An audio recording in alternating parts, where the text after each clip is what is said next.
Empower, support, love. That's true beauty.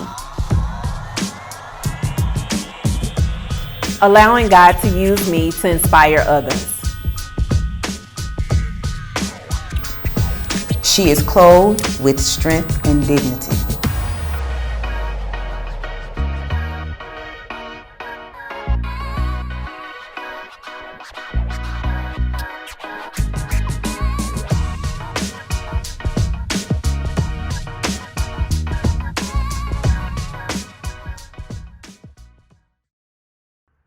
Welcome to Sis To Sis.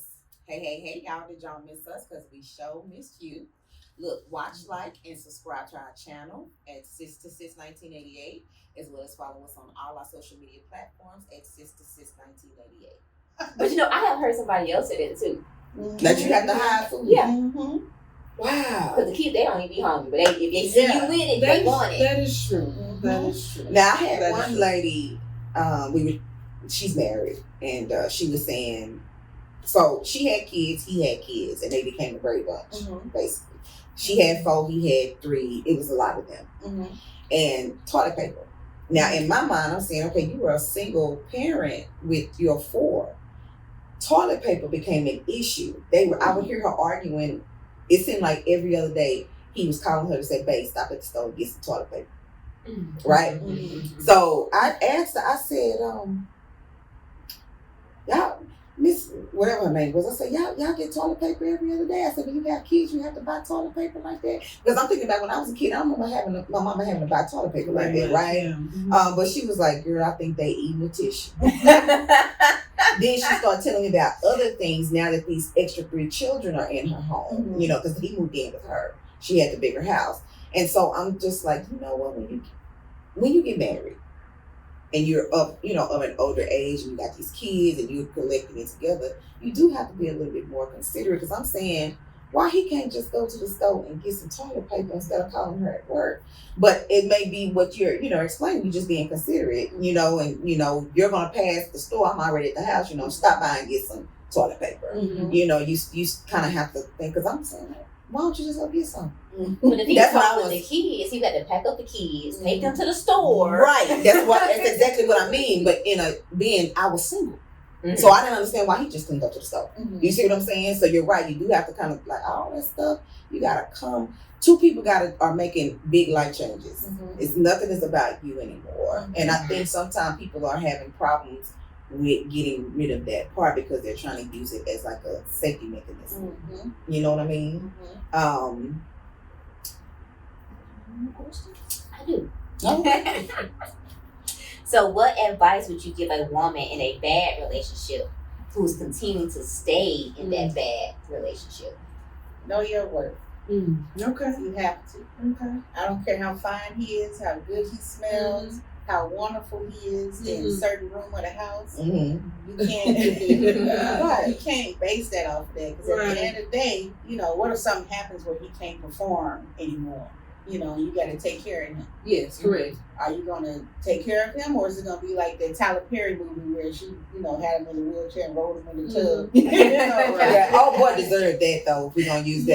I understand what you're saying though. Yeah. Okay. But it's like, life is too short to just settle for just a relationship that you're not happy in. It is. It's not always going to be roses and all of that. But as long as it's like, okay, we have more great days than bad days. Yes. Okay. How that gospel song says, that have I've had my good days, I've had my bad days. I can't complain. Yeah. Okay. That's a good way of thinking about it. It is. Okay. So what would you say to women that set their expectations too high? You can't. What would be setting an expectation too high? Yeah. Because everybody have like their dream man. Right. And mine was, man, I had so many. Shamar was one of them. He was one of mine too. Yes. Hey. Shamar Moore, because you know wrong in my eyes. The Rock when he had hair. Morris Chestnut when he had hair. Who else? I can just list. Terrence Howard. How could I forget him? But you know, at the end of the day, we just see these people on TV. Right. We don't Right. know how they are behind closed doors. Yes, that's true. So it's like we, in our minds, we have like this perfect Build-A-Bear type man. Correct. But we have to be realistic. Like, okay, let me pipe down on my expectations, my wants. You know, it's not like a Christmas list. Yes, You know, we can like, you know, just make a list. Like, this is what helped me meet my husband, or you know, when he was my brother. And I remember I was just going through this bad relationship, just a lot of drama, just craziness. And I was like, man, I have all this love to give. You know, like I wanted someone to give it to who's going to appreciate it and reciprocate. Right. You know? Correct. So I had this friend in college and she was married. I'm like, girl, you're young. Why you married already? Like 20, 21 years old. And I said, how did you meet him? Because she was just speaking so highly of him and everything. And she said, I made a list. And I kept that list under my pillow and he manifested. So I said, what you call your list? So she was like, just write down a list of like your, I guess, must-haves or qualities that are important to you. And then just pray on it, sleep on it, and see what happens. So I did that. And just to backtrack a little bit, you have to get rid of any soul ties or connections to previous men that you dated, that you still hold on to. Like, oh, I wish we could have type of relationships. You have to cut that off. And I was fortunate enough to cut that off like a month before I met my husband. Because it's like you keep running. That's probably why, now that I look back on it, that's probably why I kept having struggle relationships. Because I kept, you know, wanting that guy. But he didn't want me.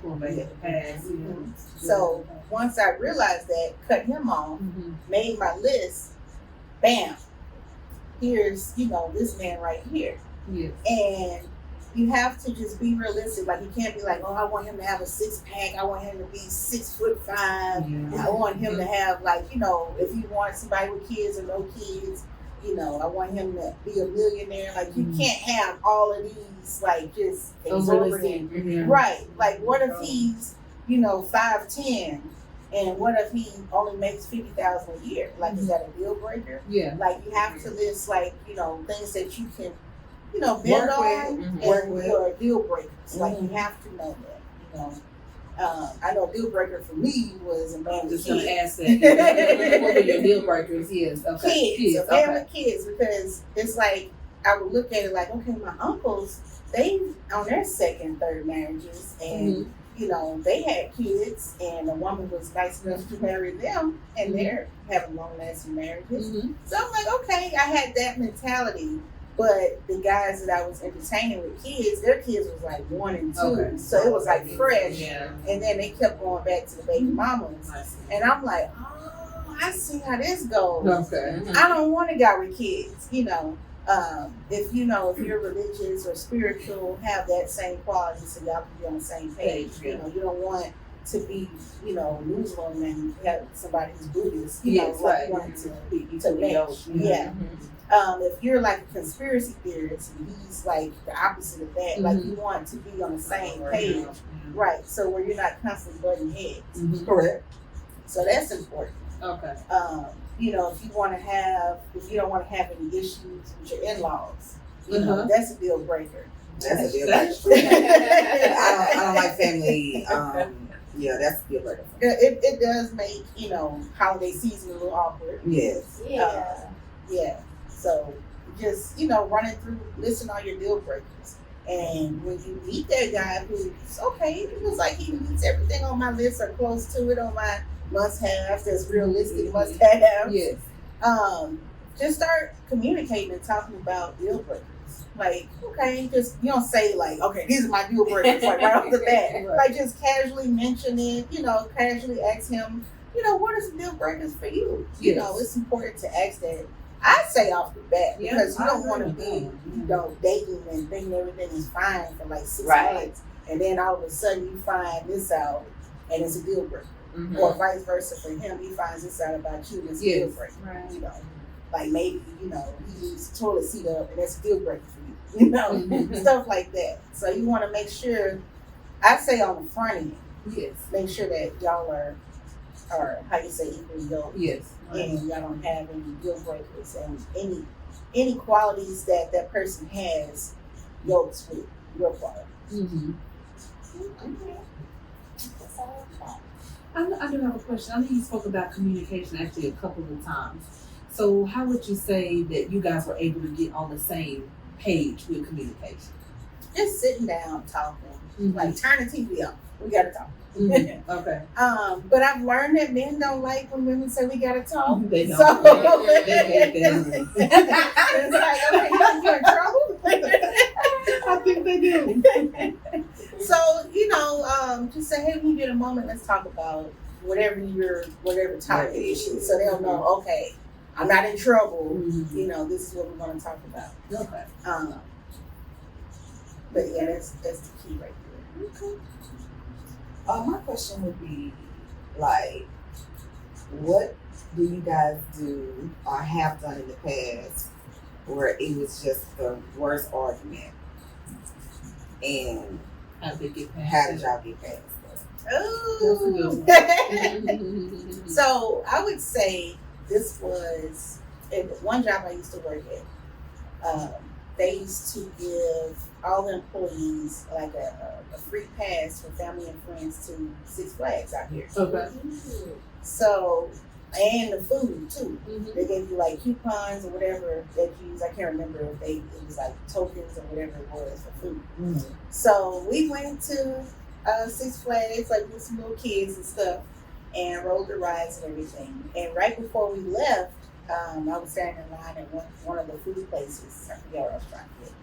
But this is so childish. It was a lady in front of me at the stand, and she was like, "Oh my God, it's a roach!" And I was like, "Where? Oh, it's a roach!" Because it's a big fat like that roach had Water kneecaps. bug. Yes, and he took off running, and so so my husband saw it, and he went over there and stepped on it. Okay. And I was like, "Why you step on the roach? Now you gonna get back in the car and track that roach juice on the Lord. bag?" Like I went off. Why I went off, I don't know, but I went off. And so we were going back and forth arguing over the roach. And I'm like, you know what? I'm in public, in front of all these coworkers. So I was like, you know what, whatever. So I walked off, and he walked off, but we were both going to the car. We were just walking in different, like separately to the car. And he was Y'all like, mad, mad. And then I was so mad, got in the car, and I turned like this. Cause like, About the road. about the road. And I'm like, man, then I went home and started stomping and throwing clothes and stuff like that about the road. And I was like, you know what? I'm just tired of your temper. I don't know if I can do this anymore. And like, we didn't talk. Like, that happened on Friday night. Then Saturday morning, like, my neck was just cramped up from all those roller coasters and stuff. I was like, I can't do this no more. Like, your kids, you don't have all that, but now you're like, oh my God, my neck. So I was like, I would slam the refrigerator door, just petty stuff.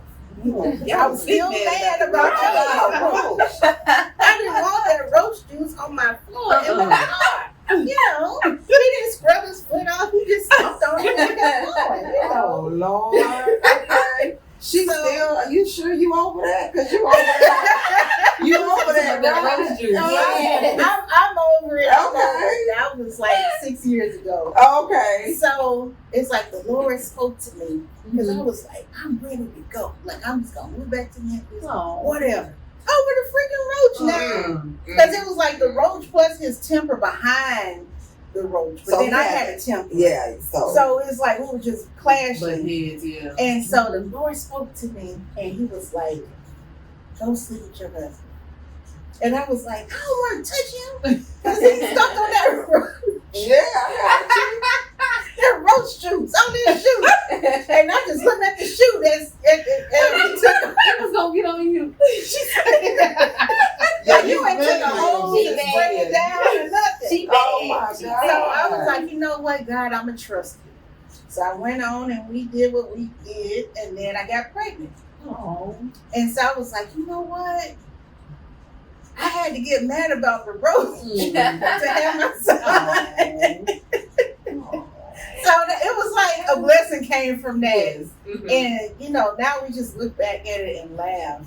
But now my son has anger issues. Oh. Oh. Y'all pass it on. We pass it on to him. But it's like he's gotten better. He's Okay. gotten better since he's gotten older. No. So we always laugh. See, and I've only met the oldest one. I never met the baby. How many kids? I'm sorry, I don't Two. Two. Two boys. Okay, 2 boys. Okay.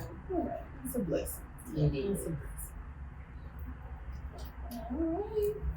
Well, I don't think I had. It was another question, but I think you've already kind of answered it. But it was kind of basically like when you get to talking about, being equally yoked, and you.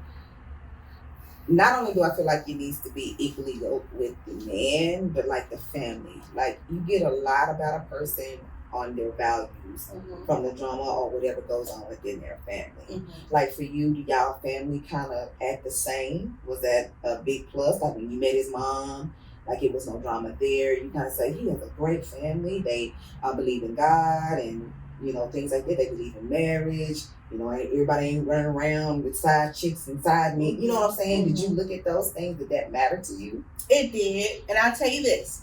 When we first met and I met his parents, we clicked. Like everything was fine. And I know my husband told me that was a key thing for him. He wanted someone who grew up in a 2-parent household. That was important to him. That's great. That's what he grew up with. Okay. And everything was fine. Like I would hang out with his family, we rode out a hurricane together. Oh. So that was cool.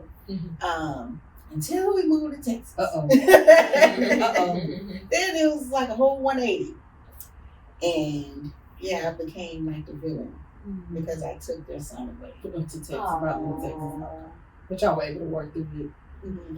Yeah, I had to learn not to bite my tongue. Okay. Because, trying to be respectful, Sometimes but you keep coming at me. yes. And it's like, you've known me, I've been around y'all all the time for 2 years. And y'all treated me like family. We hung out together, went to plays together, all of this. But as soon as me and my husband decide to move to Texas for better opportunities. Keyword husband. Yes. Keyword husband. Now all of a sudden, it's like I kidnapped him from y'all. And I'm like, trying to make a better man. life. Yeah. Exactly. Yourself. Exactly. So, with that being an example, when you were saying, don't be inconsiderate, do y'all try to go home and visit a lot? Yeah, we have to split because my parents are like, well, when are y'all coming to Memphis to visit? And then his parents they've since moved to Ohio. So they're like, well, when are you coming to Ohio to visit? And it's like, so we have to balance out, okay, well, this holiday, we're going here. This holiday, we'll go here. And then this holiday, we're just not going to go anywhere. Y'all want to come down here. Like this year, we've traveled so much between Memphis and Ohio and Atlanta. And it's like, okay, this holiday season, we're going to stay here in Texas. We're tired. So if y'all want to come visit, come on. So it sounds like a lot of compromise. You have to kind of work with each other, in order to make it work. And I don't think that's a problem if you and that person, if it's the chemistry is really there. You and this person are not wasting each other's time. Y'all have decided that it's us, that it's me and you. You see what I'm saying? And it sounds like that's what y'all did. The roach thing is funny. I don't know. That's because I'm saying to myself, even at a young age, would I have made that much of a fit about a roach? And I'm trying to think, just in previous relationships, that that's an argument that we had that I think we all can probably say that there's probably some argument that you have caused or that you've made such a big deal about. And that was not a big deal. Right. Just being silly and young. You were about to leave. You see what I'm saying? So I'm just over like a roach. Yeah. with big knees. That was funny to me. Yeah. Because you didn't want that juice in your car. I want that juice in my car. Well, I think you really pretty much answered all the questions as far as that. Well, I would say this. Another thing that is ignored, I think, with single women, I'm finding as I do my research, there are so many women in different forms of abuse. Would you say that in your previous relationships you dealt with that, and when you met your husband, you looked for it first? I can honestly say that I was blessed enough to not have experienced any type of abuse. Mental, physical, any of that. I was kind of ready for it. Already. I had a lamp handy, in my house. That I was like, okay, this stuff hits the fan. I'm just gonna use this lamp, And I had cousins on standby who was ready, So I had, that plan in place if that ever occurred, but it unfortunately never occurred. But if anyone is in their singleness or wants to be in their singleness because they are experiencing those type of relationships that are have abuse in them, I would say leave. Have your escape plan ready. Have whatever your cousin, friend, mom, dad, whoever is that ride or die that you can depend on to just wait outside. Yeah. And I'm gonna run to the park. Right. I'm gonna throw this brick at them and take off running. Yeah. I need you to have it and drive. Got it. And floor it, I only asked that because you said that y'all had tempers. That's why I asked that. I always had a temper. I've seen you in your temper. Yeah. I've seen it. I don't know why. Just like even when I was like a teenager, like my mom told me to do something, I got upset and I threw my flip phone. And it was like the top part of the flip phone went one way and the other part went the other way. And I was like, dang, now I got to answer for a new phone. Yeah. The phone would have been the last thing. Teresa would have been the child. And I'd be out. But I don't have any more questions. Well, thanks for giving us, ladies. Thank you. All of us ladies are single. Thanks for giving us hope. Yeah. Because sometimes it's like, sometimes you I ain't been doing nothing. I've been abstinent for a while, but you get to that point when you self-evaluate, and you ask the things that you talked about, like making something out of nothing. It was recently a little situation that happened, and I was saying, dang, she really made something out of nothing, just bringing up stuff, starting an argument, or because I know women, we have intuition, and more times than not, your intuition be right, but I think sometimes we can overstress ourselves. We overthink. Yeah. You see what I'm saying? I think sometimes you be like, should I say something? Should I not? And I think it sounds like you're saying some things just ain't worth It's it. not. That's what it sounds Because like you you're blow saying. it up in your head. He's like, man, then you keep replaying the scenario and the scene in your head, and it's like, man, I should have said this. And then you go back to him, and another thing, just so you can clear your mind and get whatever you had to say. But that happened like 2 days ago, and you steady bringing it up because it's like new ideas pop in your head because you're still replaying that scene in your head. It's like, let it go. Just let it go. Like, move on. It's a new day. It's so much other stuff. Like, y'all could be over there cuddling and you thinking about an argument from 2 days ago. That's true. Let it go. Let it ride. Yeah. It's hard sometimes. I know it is, I'm sure, but the maturity needs to be there.